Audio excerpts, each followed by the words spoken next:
नमस्कार दोस्तों, मैं हूँ मस्त गार्डनिंग से आपका दोस्त लग रहा। दोस्तों, बहुत से हमारे दोस्तों की फरमाइश है कि अपने बगिया के बारे में थोड़ी जानकारी दो, उसको दिखाओ कैसी है। तो सबसे पहले तो आपकी सलामती की दुआ चाहता हूँ, और उसके बाद जो कोई नए दोस्त जुड़े हैं उनका स्वागत करता हूँ मैं अपने चैनल पे। और शुरुआत करते हैं। सबसे पहले तो आपको मैं दिखाता हूँ, ये मैंने कुछ पालक लगा रखी है और इसके अंदर मैंने भुट्टे के भी 8-10 दाने डाल दिए थे। और ये जो पौधा देख रहे हो बीच में, ये भुट्टे का है, और बाकी ये जो पालक लग रही है ये भी एक भुट्टे का पौधा है। ये देख रहे हो, इसकी अलग ही शेप है। आने वाले टाइम में हो सकता भुट्टे लग भी जाए, ना भी लगे। इसके बाद नंबर आता है दोस्तों ये नींबू का। इसमें काफ़ी अच्छी फ्लावरिंग हो रही है और नींबू लगे हुए हैं। नींबू के बाद आगे चलते हैं। बीच में एक इलायची का पौधा दिखाई दे रहा होगा। तो दोस्तों, मैंने इसको 8 हिस्सों में डिवाइड कर रखा है। ये मोंगरा के पौधे हैं, 4-5 पौधे हैं मेरे पास। और मार्च में इसके फूल आने शुरू होते हैं। मार्च से लेके नवंबर तक फूल आते रहते हैं। इनकी दोबारा रिपोर्टिंग करेंगे, इसकी कटिंग करेंगे, उसके बाद ही ज़्यादा फूल आते हैं। अगर इसको ऐसे छोड़ दिया जाए तो फूल तो आएंगे लेकिन बहुत कम आएंगे। इसके बाद आगे चले तो ये सरसों लग रही है। तो इसका साग बहुत अच्छा बनता है, क्योंकि पूरी तरीके से ऑर्गेनिक तरीके से ये लगी हुई है। और जो बाज़ार में मिलता है उससे 100% बेटर इसका स्वाद आता है। इसके बाद चले दोस्तों तो ये कुछ टमाटर लग रहे हैं इस पे। ये टमाटर का पौधा है। ये भी 2 महीने पहले इसको ग्रो करा था और टमाटर आने शुरू हो गए हैं। इसके बाद आगे शुरुआत करें तो एक ये लेमन का पौधा है, जिसके ऊपर बड़ी अच्छी मात्रा में फ्लावरिंग हो रही है। और ये हीरो ऑर्गेनिक वालों का पौधा है। पूरे साल भर फल देता है और साल में कम से कम 700-800 नींबू इस पे आ जाते हैं।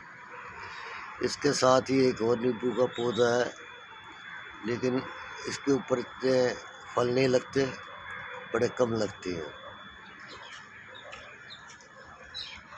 तो दोस्तों आगे चलते, ये इस साल नया पौधा लेके आया हूँ मैं बेर का, जिसको एप्पल बेर भी बोलते हैं, गोल्डन एप्पल भी बोलते हैं, सुनहरी बेर भी बोलते हैं। ये थाई वैरायटी का है और साल के पहले दिन लेके आया था मैं इसको। अभी तक इसकी कोई बडिंग नहीं हुई और इंतज़ार कर रहा हूँ कब ये बढ़े, क्योंकि 30 दिन से जैसे ये आया वैसे का वैसा ही है। इसके ऊपर एक भी नया पत्ता नहीं आया। और ये 2021 का नया मेहमान है मेरे पास। और आगे चले तो ये नींबू का एक और पौधा है। इस पर काफ़ी मात्रा में नींबू देख रहे होंगे और फूल भी आ रहे हैं इस पर। ये भी हीरो ऑर्गेनिक वालों का पौधा है और इस पर सारे साल भर फूल आते रहते हैं। इसके बाद आगे चले तो दोस्तों ये एक थाई वैरायटी का ये पौधा है अमरूद का, जिसके ऊपर ये आप देख रहे होंगे ये फूल आ रहे हैं। और हो सकता है जल्दी इस पे अमरूद भी बनना शुरू हो जाए। तो ये छोटे मोटे पौधे हैं, इसको दिखाने की कोई ख़ास ज़रूरत नहीं है। ये घर पे बीज लगा के ग्रो करे हुए हैं। अगर फूलों की बात करें तो ये गुलाब के पौधे हैं, इस पे भी अच्छी मात्रा में कलियाँ आती हैं और बहुत अच्छे फूल आते हैं इस पे। इसके पीछे देखें तो ये करोंदा का पौधा है, और करोंदे के ऊपर भी जो है मार्च अप्रैल के बाद फूल आने शुरू होते हैं, उससे पहले फूल नहीं आते।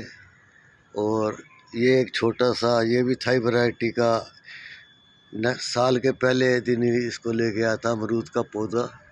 इस पे भी फूल आ रहे हैं और हाइट इसकी मुश्किल से 1.25 फुट या 1.5 फुट के आसपास होगी।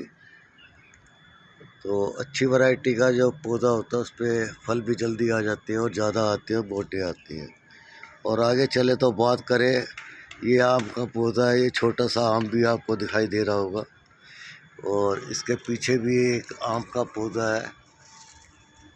तो उसके ऊपर बोर आ रहा है, लेकिन इसके अंदर ही है बोर, तो पौधे उठा के दिखाना पड़ेगा, इसलिए ज़्यादा मेहनत नहीं करना चाहता मैं। तो आगे चलते हैं। ये दोस्तों ग्रीन नर्सरी से ये भी सुनहरी एप्पल बेर का पौधा मंगवाया था ऑनलाइन। इसको भी आज 20 दिन के करीब हो गए हैं। ये भी जैसे कोमा में पड़ा होता है ऐसे हो रहा है, ना तो इसकी कोई बडिंग चालू हो रही है और ना ही कोई हरा पत्ता निकल रहा है। अभी ऐसे का ऐसे ही पड़ा है, हो सकता है आने वाले टाइम में थोड़े इसके नए पत्ते निकले। और इसके बाद दोस्तों ये डंडी सी आप देख रहे हो, ये सेब का पौधा मैंने मंगवाया था। तो अभी इसके ऊपर भी कोई नया पत्ता नहीं निकला, इस सिर्फ ये डंडी आई थी। और ये डंडी भी जो है सेब का पौधा ऑनलाइन मेरे को 500 रुपये के करीब पड़ा है मंगवाने का। जो इसका खर्चा है 500 रुपये में सिर्फ ये एक डंडी सी मेरे को मिली है।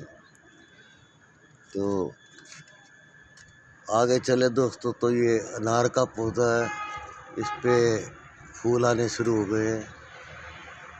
ये देख रहे होंगे ये फूल इसके।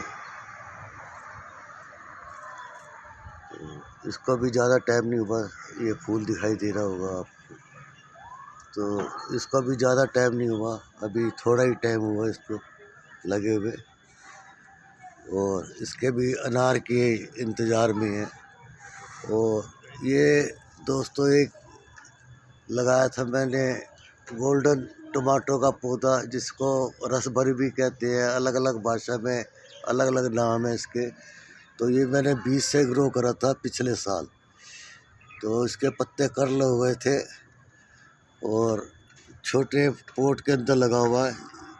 इसके फल ज़्यादा तो नहीं आए, सिर्फ 2 ही फल बने हैं। ये फल देख रहे होंगे इसका, अब ये तैयार है फल पकने के लिए। इसके बाद आगे चले तो दोस्तों ये है हमारा एक फालसे का पौधा, जिस पे साल में एक बार फालसे आते हैं। अब पतझड़ का मौसम है, ये सारे पत्ते गिर जाएंगे थोड़े दिन में और नई बडिंग इसकी चालू हो चुकी है। नए नए पत्ते आएंगे और फालसे आने शुरू हो जाएंगे। तो दोस्तों आगे चले तो ये देख रहे होंगे, ये लहसुन लगा रखा मैंने, शौक के तौर पे लगाया था। देखना है इसमें लहसुन बनता है कि नहीं बनता है लहसुन। और इसके साथ साथ ये 1-2 पौधे और हैं नींबू के पौधे ज़्यादा हैं मेरे पास। और मेरे को कभी बाज़ार से नींबू नहीं लेने पड़ते, काफ़ी मात्रा में नींबू मिल जाते हैं इसके। तो उस पर भी काफ़ी फ्लावरिंग हो रही है। और अब ये बात करें तो ये इंसुलिन प्लांट है, जो मेडिसिन प्लांट आता है और बहुत काम का पौधा है। इसके पत्ते खाने से इंसुलिन नॉर्मल हो जाती है। और कहते हैं कि घर पे भी रखने से इसकी जो ऑक्सीजन मिलती है उससे भी आपको काफ़ी फ़ायदा होता है। और इसके बाद अगर चले तो ये मिंट है, पुदीना है, काफ़ी अच्छा इसमें पत्ते आ रहे हैं नए नए। और दोस्तों वीडियो ज़्यादा लंबी नहीं करूँगा आज की तारीख में। ये पार्ट 1 ही है मेरा। पार्ट 2 में फिर दिखाऊंगा आगे और क्या क्या लगा हुआ। ये एलोवेरा लगा हुआ, तो छोटे से जगह के ऊपर काफ़ी मात्रा में ये लगा हुआ है, मेरे पौधे लगे हुए हैं। तो इस वीडियो को यहीं ख़त्म करता हूँ। अगला पार्ट में अगली बार आपको शेयर करूँगा। अलविदा दोस्तों, धन्यवाद।